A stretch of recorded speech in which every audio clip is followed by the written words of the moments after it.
Welcome, everyone, to the People's Health Briefing, a key component of our Trusted Voices campaign. I'm Dr. Noha Balada from Roots Community Health, reporting for the week of May 13th, 2024. As health professionals rooted in Oakland, serving some of the most vulnerable populations in the Bay Area, we are here to cut through the noise and bring you the latest information on health issues relevant to us all. The goal of the People's Health Briefing is to equip you with the best knowledge and insights to keep you, your loved ones, and your community as safe as possible. This week, after an update on COVID, pertussis, and H5N1, you'll hear from my co-host Shanice Smith on loneliness and social connections. As I reviewed last week, as of May 1st, 2024, hospitals are no longer required to report COVID-19 hospital admissions, hospital capacity, or hospital occupancy data. So we went from over 6,000 hospitals being required to report this information to now it being voluntary. So taking a look at the COVID data tracker, it's telling us about how the reporting has changed. And if we go to the hospitalization tracker, there's actually a lot that's been rearranged, but today we're just going to talk about where the voluntary hospital reporting is happening, which is through the National Healthcare Safety Network, where hospitals are being encouraged to voluntarily report on their COVID hospital bed occupancy. So I guess so far this seems a little bit like a good news, bad news thing. So this is showing April 28th to May 4th. So it's looking pretty current. And over 4,500 hospitals are reporting. So that seems like good news out of 6,000 or more that were required to report. So if this holds up, this seems positive, like a good number of hospitals are still reporting. And they are pretty much all showing or average 91% of inpatient bed occupancy, COVID inpatient bed occupancy, and then ICU and COVID ICU bed occupancy. And so the kind of bad news is that's kind of all it's telling us. So that doesn't seem super helpful unless things change a lot with respect to hospital capacity, but hospital capacity hasn't really been our pressing issue for some time. We've been using hospital information to help us see which direction things were going, and I'm not too sure this is going to be very helpful. But I think that what is interesting is it's showing by state, which could theoretically be helpful. And then you can choose whether you want to see all beds or just COVID beds. And then it shows the ICU bed occupancy. And then what may be of interest is that it's showing the percentage of hospitals that are actually reporting at all, which actually does vary a lot by state. In California, we're at 90.6%.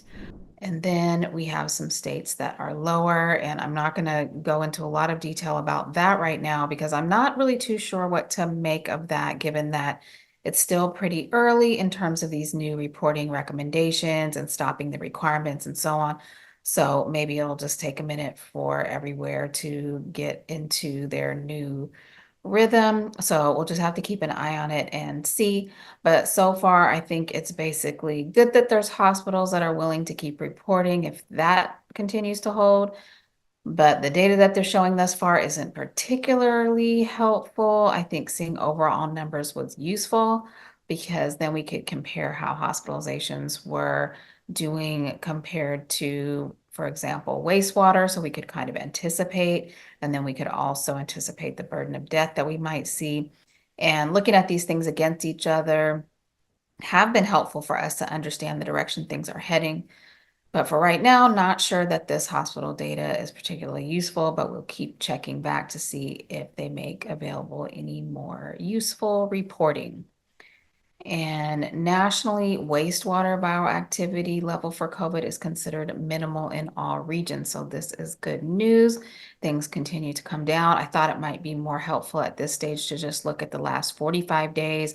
That way we can kind of see the rates of how fast it's coming down or not. And many of the areas seem to be kind of leveling off at the moment.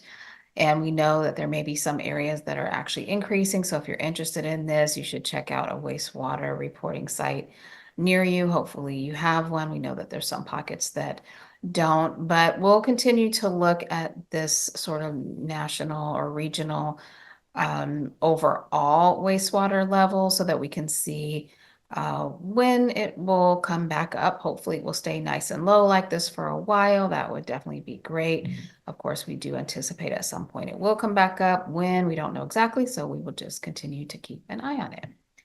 And taking a look at our other reliable metric besides wastewater is deaths. Remember, COVID on the death certificate means it was the immediate cause. And in a smaller percentage of folks, it is a contributing cause, but it's definitely a cause. And we had 512 deaths in the United States the week ending April 13th, down from 583 the week before. So still over 500 deaths every single week in the United States from COVID. We need to be doing better than this. This dwarfs anything that we're seeing from flu or RSV. So we really need to have appropriate effort and concern about this many deaths every single week from a pathogen that is spread by the respiratory route. So we should be doing what we can to decrease transmission, to make sure that those who are vulnerable stay up to date on vaccination, and that those at risk of a poor outcome get timely treatment. So those should be our goals: reduce transmission and ensure appropriate access to vaccination and treatment. And as far as COVID variants go, the JN.1 descendant called KP.2 continues to increase. It's projected at around 28% of US specimens. That's compared to 25% the last they updated, which was 2 weeks before this. So not taking off super fast as we've seen with other variants in the past, but it still is displacing the other JN.1s. And KP.2, even though it is a descendant of JN.1, it does have some unique mutations. It's being called the FLIRT mutations or the FLIRT variant. So you may have been hearing talk of this FLIRT variants or variants with the FLIRT mutation. And that name is coming about because of the amino acids that are switched in these mutations. And so it's just the F and the L and the R and the T are switched, and those are abbreviations for amino acids, and then they just put the I in the middle to get the word flirt. So we're basically waiting to see if the new booster will target variants with the flirt mutations or not. And in next week's briefing, I will provide an update on that because the FDA will be discussing this on the 16th. And they'll be deciding what the 24-25 season COVID vaccine formulation is going to have in it. So hoping to provide updates on all 3 COVID vaccines next week: Pfizer, Moderna, and Novavax. You may have seen some recent headlines coming out of the UK about their pertussis outbreaks. They are definitely seeing an increase in pertussis, and sadly, so far in 2024 alone, 5 infants have died of pertussis in the UK. So we hate to hear that. Pertussis is also known as 100-day cough. That's a cough that causes a whooping sound when the person who has it coughs. So that's why it's also called whooping cough. And it can last over 3 months, which is why it's also known as the 100-day cough. Pertussis can be life-threatening for little ones, especially 6 months and under. And the way that these little ones 6 months and under get protected is by pregnant moms getting the Tdap vaccine towards the end of their pregnancy. So the pertussis vaccine, it's not perfect. We definitely have outbreaks from time to time, but they're usually in kind of the middle school, high school area. And in older children and for healthy adults, it's mostly just terrible, extremely uncomfortable. You can just cough so much that you vomit, or could even break a rib from coughing so hard. But really, it's the little ones that are at greatest risk. So please do keep this in mind. If you're going to be around any baby that's under 6 months, any immunity they would have gotten would be from mom getting the vaccine while pregnant. And as I mentioned, so far in 2024, 5 infants have died of pertussis in the UK. So it's highly, highly contagious. Wearing a high quality filtration mask like an N95 or N95 or KF94 does offer some protection, but really the most important thing to do is to make sure that you are up to date on the vaccine and that those who are pregnant get the vaccine. So I don't think it is anything to get too worried about. We do have pertussis outbreaks from time to time, but it's just an important reminder. There are contagious illnesses going around. We do have good vaccines that could really reduce the burden of it. And really, I think if the pandemic hasn't taught us, I don't know what will, that some of these things are just a plane right away. We're very connected. So keep this in mind if you're traveling and so on. These viruses do not respect borders. And briefly on H5N1, continuing to keep an eye on things here. The only thing I wanted to mention today is that the CDC has announced that they will be launching a wastewater dashboard to track H5N1. So we still got a lot to learn here. Like, what does it mean when you have certain quantities of H5N1? What does that shedding look like? If it's in milk or it's from cows or other animals and so forth. So we will be learning, but it is good to hear that we are again leveraging this infrastructure to keep tabs on things. Just last week, I reported about the MPOX wastewater monitoring. So I do find this to be hopeful news. For the average person, I think the main protective actions remain the same. Please don't consume raw milk and products made from raw milk. Don't touch wild birds or really any dead animal for that matter. Cook your meats thoroughly. And certainly if you're in one of these industries at high risk, please keep up to date. Listen to what the guidelines are about wearing PPE and what your industry is supposed to be doing. We are most worried about folks that are working on farms and closely with animals. And now I am very pleased to introduce Shanice Smith. She is our behavioral health manager, and she is going to go over the U.S. Surgeon General's recent report about loneliness. Hello, everyone. Thank you for joining today. My name is Shanice Smith, licensed clinical social worker. I am the program manager for the Behavioral Health Services program at Roots Community Health. Today, I'm here to talk about mental health because May is Mental Health Awareness Month. I'm going to go over the U.S. General's advisory on the effects of social connection and community. Per the research found by the U.S. Surgeon General advisory, about 1 in 2 adults in America reported experiencing loneliness, and that was before the COVID-19 pandemic cut us off from so many of our friends, family, loved ones, support systems, communities. And this just heightened the feelings of loneliness and isolation. This advisory calls attention to the importance of social connection for individual health as well as community-wide metrics of health and well-being, and conversely, the significant consequences when social connection is lacking. So while social connection is considered an individual challenge, this advisory explores and explains the cultural, community, and societal dynamics that drive connection and disconnection. So I'm going to provide a brief summary of the 68-page advisory, and I do advise that you all go and read it yourselves if you'd like. It is full of different information, facts, and things you can do for your community, for yourself, and for society. But I'm going to provide context on how loneliness and isolation can affect our health. I want to go over 3 terms: belonging, social connectedness, and social support. Belonging is a fundamental human need, the feeling of deep connection with social groups, physical places, and individual and collective experience. We know belonging is important because when we go to spaces or places where we don't feel like we belong, a lot of times we either don't really engage in those spaces or we don't return. Social connectedness is the degree to which any individual or population might fall along the continuum of achieving social connection needs. And then social support is the perceived or actual availability of informational, tangible, and emotional resources from others, commonly one's social network. 3 other terms that I find really important, especially reading through this advisory, is loneliness, social isolation, and solitude.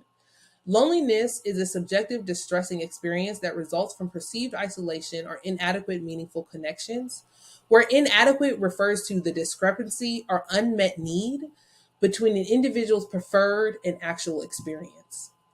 Social isolation is objectively having few social relationships, social roles, group memberships, and infrequent social interactions with others.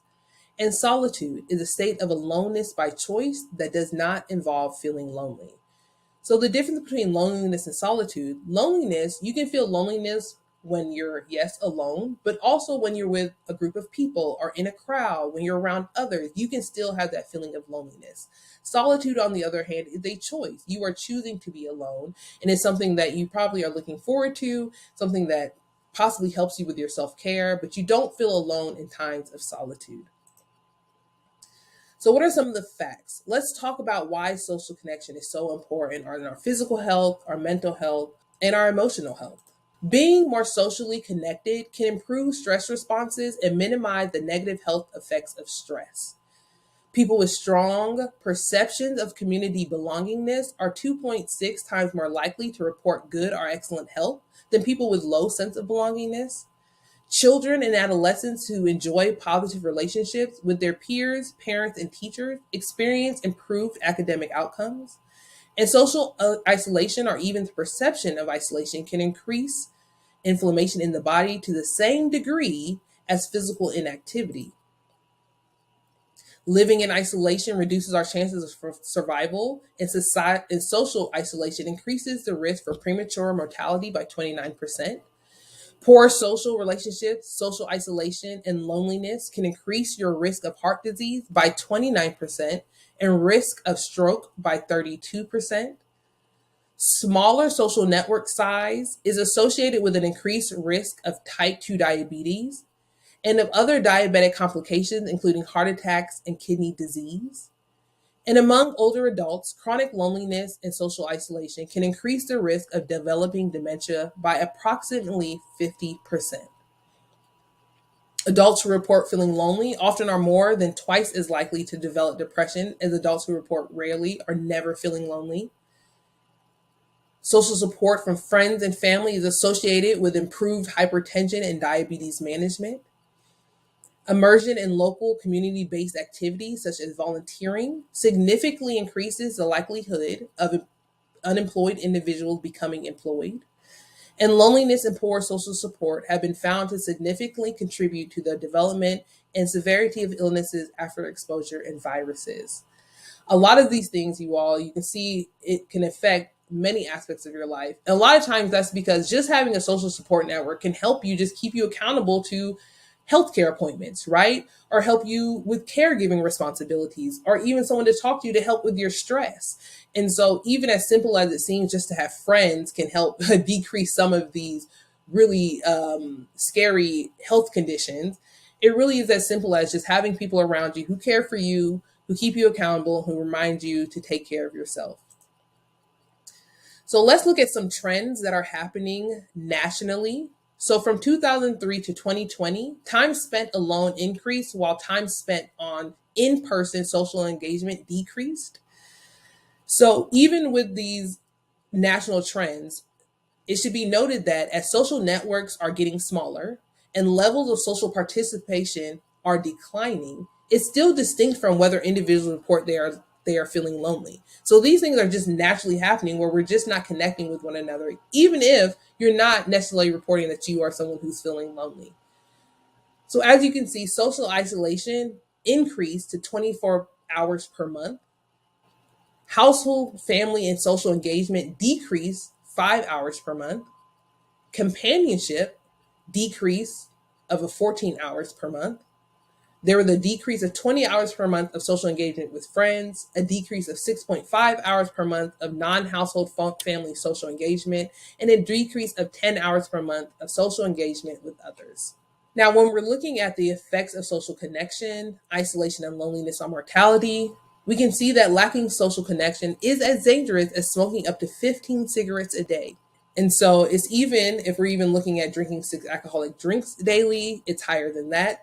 Lacking social connection is higher than having physical inactivity, obesity, and even being affected by air pollution. So the effects of social connection are really strong. We really want to make sure we're paying attention to our social support system. So data across 148 studies with an average of 7.5 years of follow-up suggests that social connection increases the odds of survival by 50%.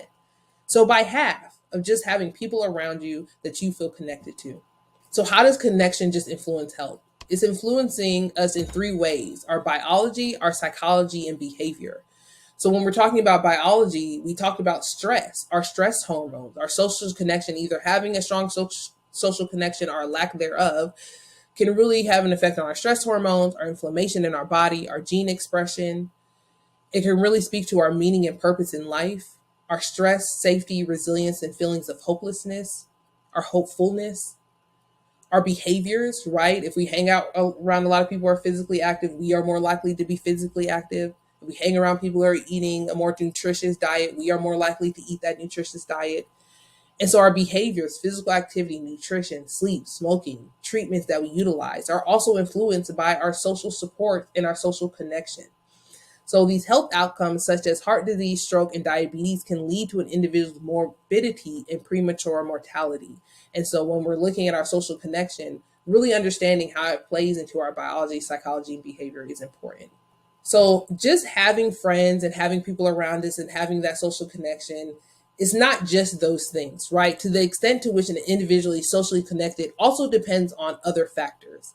Structure, the number and variety of relationships and frequency of those interactions. So example, your household size, how many people are living in the house with you, your friend circle size, your marital and partnership status. That really does speak to something. If you're single, you might not have someone in the house every day that you're speaking to. Maybe you speak to people when you get to work, or your family and friends when you see them on the weekend. That might look different for someone who's married with 5 kids who have people in their house all day, right? And they're always being connected to human beings. Function, the degree to which relationships serve various needs. So the relationships that you do you have someone that's there for emotional support? Do you have someone you can lean on for mentorship? Do you have someone that can support you in a crisis? Though that's also important. What is the function of the relationship that you do have? And do you understand that function? And is it serving you, which is really important? Quality, the positive and negative aspects of relationship interaction. So, do you have satisfaction within that relationship? You might have a friend that you've known for years, but are you actually satisfied with the relationship that you have with them? Is there relationship strain or tension? And is there social inclusion or exclusion within those spaces that you're looking for social connection? So those are all very important, vital components that you want to look at and process when you're looking at your different social support, your different circles, social circles that you're part of, your friends, your family, and different relationships that you have. So what can you do? What are some things that can be helpful? So the advisory gave us 12 things that can be helpful for us to do to help make sure that our social connections are there and that they're strong and that they're serving us. One, participate in social and community groups. So when we talked about volunteering, just going out and just getting involved. Two, actively engage with people of different backgrounds and experiences. So it's great if we do have a circle of friends, but sometimes the people we hang out with are just like us, right? It's just an echo chamber of our same thoughts and feelings and things that we're looking at and watching and find funny. So it's important that we engage with different social networks, different people from different backgrounds. Three, be responsive, supportive, and practice gratitude. So not just how are you wanting your friendships and social connections to look, but how are you showing up as someone, right, with your friends? Are you responsive? Are you supportive to the people around you? Four, understand the power of social connection and the consequences of social disconnection. So really understanding how your social connections and your friendships work, how they make you feel, but understanding the consequences if you are feeling disconnected, right? How is that showing up and how is that making you feel and what can we do about that? Five, seek out opportunities to serve and support others. Six, minimize distraction during conversations. So being very present and available when you are having conversations with people can really strengthen social connection. Seven, invest time in nurturing your relationships. I know we did a lot of this over the pandemic of calling and texting and FaceTiming, but make sure we're investing in person time if possible. Eight, reduce practices that lead to feelings of disconnection from others. Nine, seek help during times of struggle. 10, be open with your healthcare provider and let them know what's going on. 11, make time for civic engagement. So just getting involved in your community, in your neighborhood. It could just be even in your street, right? It doesn't have to always be on the national level, but that's important as well. And then 12, reflect the core values of connection. So, what are your core values when it comes to how you want to show up and how you want people to show up for you, so that you can deepen those connections with your family, friends, and loved ones? So, some takeaways that the advisory kind of concluded with is that humans are wired for social connection, but we become more isolated over time. So, this social connection is essential for our long term survival, just like food, water, and sleep. But today, loneliness is more widespread than any other major health issue in the US. Our epidemic of loneliness and isolation is a major public health concern. And one thing you can do is just really looking at your own circle and your own community, and seeing how you can show up for that. Social connection significantly improves the health and well being of all individuals. So, as human beings, we are just wired for connection.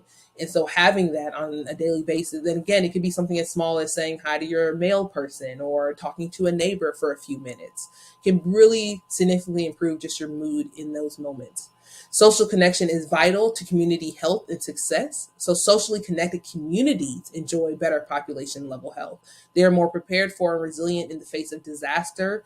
They also experience greater economic prosperity and reduced levels of crime and violence. So, as an individual, if we have good social connection, our community will have good social connection.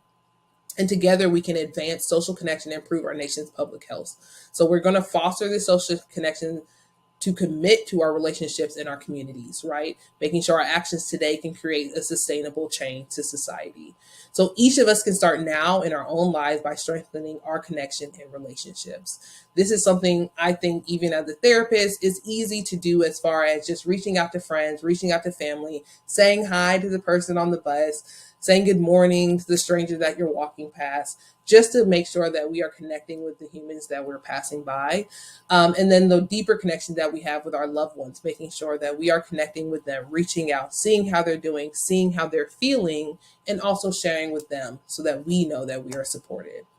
Thank you, everyone, for giving me your time, space, and attention. I appreciate it. Again, I advise and just encourage everyone to go read the 68-page document, because it has a lot of great information in it. But I appreciate your time. I hope you have a great day. Thank you. So big thanks to Shanice for that excellent presentation and being able to distill what's really a pretty dense and lengthy report. The link to that report is in the post with all of the citations for all of that great data and evidence that Shanice presented. So please do check that out.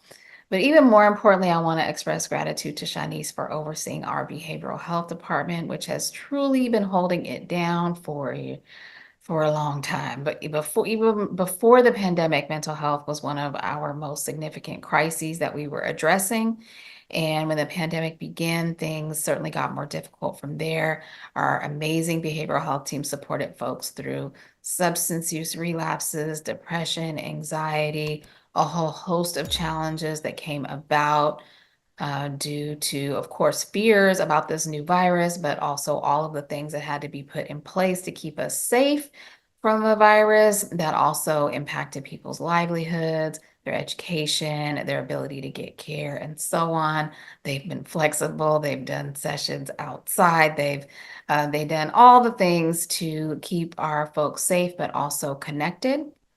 So we heard a lot of things in that summary. Just a couple things I want to underscore. First is that the decline in social connections and engagement was happening long before the pandemic, due to this age of social media and internet and so forth. And when the pandemic started, in some ways, it actually forced us to use technology in smarter ways to improve our connections. So not only were we doing more Zooms and FaceTimes with family, but we were able to expand access to healthcare and behavioral healthcare through telehealth. And those interventions have been tremendously helpful for so many people to be able to safely access support and care. And for those with all kinds of barriers, like depending on where you live or if you have transportation, childcare concerns, and so on. So we're certainly hopeful that telehealth benefits will continue. We'll keep you posted on ways that you can help to advocate that these things remain in place because some of these provisions are currently being considered in Congress, whether Medicare is going to continue covering it, which means that will affect most coverage. So I'll have more to say about this in future briefings, but just wanted to point that out that it has been incredibly useful to help us maintain connections as well as access. The other thing I heard is that loneliness is, and let's bring this back, a discrepancy or unmet need between a person's preferred and actual experience. So why do I think that's important? Because it points out that each one of us is different. And I think it's really important for each of us to be attuned with ourself, also being in tune with our children, our family members, our loved ones. It's not a one size fits all. It's important to be in touch with what meets your needs, which could look different from the next person, and that's okay. We also shouldn't assume that because it's okay for us, that it's okay for the next person. So check on your people and make sure that they're doing okay as well. And hopefully we've been able to have those kind of candid conversations. I think for a lot of people, the pandemic has been a time to rethink what is important, perhaps deepen relationships that bring value, maybe even let others go or calibrate. And this is a process, and it doesn't require a crisis to engage in this process of really assessing and doing what we can to improve our relationship. So, just something to think about.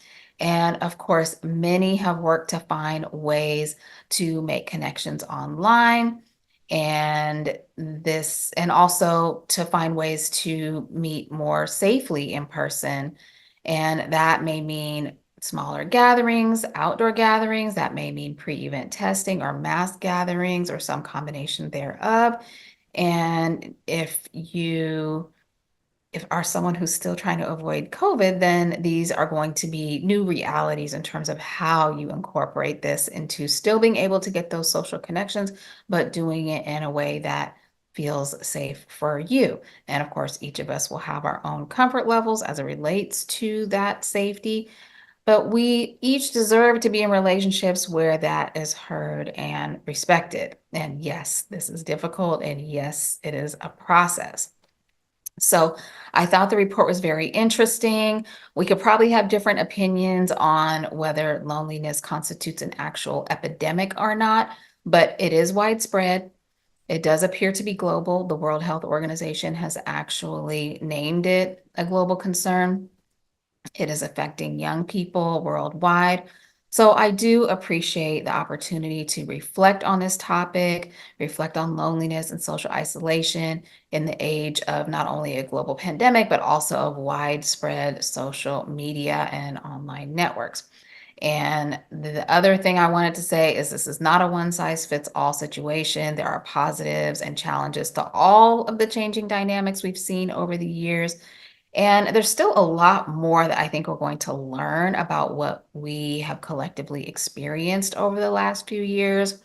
There's currently a lot of discussion and investigation into whether PTSD or post-traumatic stress disorder has increased as a result of events that occurred during the pandemic, and to what extent social or societal stress has impacted us at the community level. So I suspect we will be learning and talking about these things for years to come. I will surely be bringing this topic back around and hopefully bringing Shanice back as well.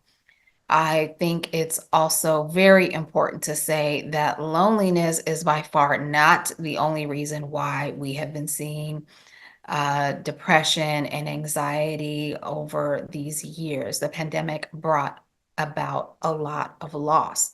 Many of us lost loved ones. Many children lost their caregivers. Many people experienced sickness, loss of their ability to do things they had done before, disability. Many are still suffering with long COVID and post-COVID impacts. Some of these even include neuropsychiatric impacts directly. And even though many people have gone back to their pre-pandemic behavior, we know that COVID is still very much with us. And again, for those continuing to try to avoid it, this can be trying, especially if you're the only one or feel like you're the only one doing it. But you're not the only one doing it. And there are certainly many communities, both online and in person, of folks who have adjusted and are adjusting to ways that they can feel that they can safely gather with other like-minded folks. And just as we've seen with long COVID online groups, those have not only been supportive, but they have been critical in significantly moving the dial through advocacy, through research, through global information sharing, and all of that is incredibly, incredibly powerful. So all of that support and alignment can be critical, but as Shanice mentioned, we also want to avoid those echo chambers or going down the rabbit hole, so to speak, too much, which is why that balance of online and in-person interaction is also very important if possible. And it is still very important, in my view, to demonstrate care for one another by maintaining best practices to prevent the spread of SARS-CoV-2, protect yourself through vaccination and access to treatment if that's something that you need. But protect one another by safer gatherings, gathering outdoors, always improving that indoor ventilation as much as possible, and masking in crowded indoor environments. Also, please don't push yourself. Allow yourself time you need to fully recover if you get sick. And if you do test positive for COVID, please isolate until you're negative because enough virus to detect is enough to infect. We know that we can prevent spread, much of it, by testing and taking preventative measures. And we can even prevent spread inside of households. So don't assume everyone is going to get sick. And if you're someone who's at risk of a bad outcome, you should know that now. Make a treatment plan with your physician so you can get the appropriate approved treatment within the right time frame. And if you don't have a physician or a primary care provider, please get one. Don't wait until you need them to try to find one. Know how to reach them now. Establish a relationship now. Get your blood pressure checked, your baseline labs checked, get the appropriate cancer screenings for your age and your risk factors. Know where you stand. And remember to eat a balanced diet, incorporate fresh foods, avoid sugary drinks and processed foods, get some regular physical activity unless you don't feel well. In that case, please get your rest, manage those stress levels, and get a good night's sleep. This concludes today's People's Health Briefing. Thank you so much for joining us, and we'll see you again next Tuesday at 10 a.m.